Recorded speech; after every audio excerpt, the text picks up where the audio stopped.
पाछुआ अरे चाचा जेठी जा बेटूरी तोरे पाछुआ हूँ अपने बना ले नहीं तो मर जाऊँ सही माँ अपने बना ले नहीं तो मर जाऊँ पाछू झने आवे टूरा पछतावे रे पाछू झने आवे टूरा पछतावे रे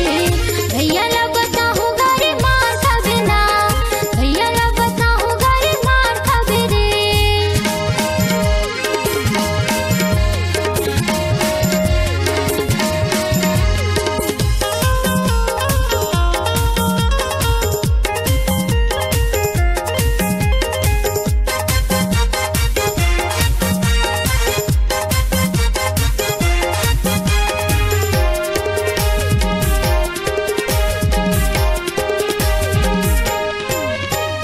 ज्यादा नखरा झल लगाना है वो संगवारी एक दिन तय तो बनबे मोर लइका के महतारी एक दिन तय तो बनबे मोर लइका के महतारी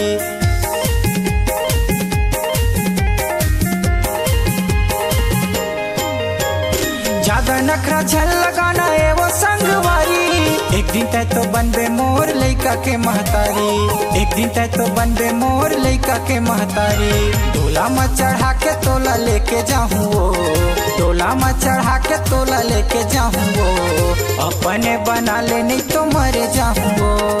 अपने बना ले नहीं तो मर जाऊँ वो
बेटूरी तोरे पाछुआ हूँ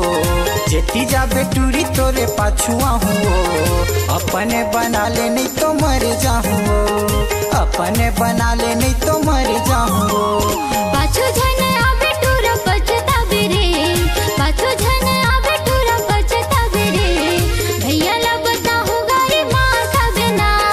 भैया ला बताहूँ गारी मार खावे रे सही माँ कहत हम नहीं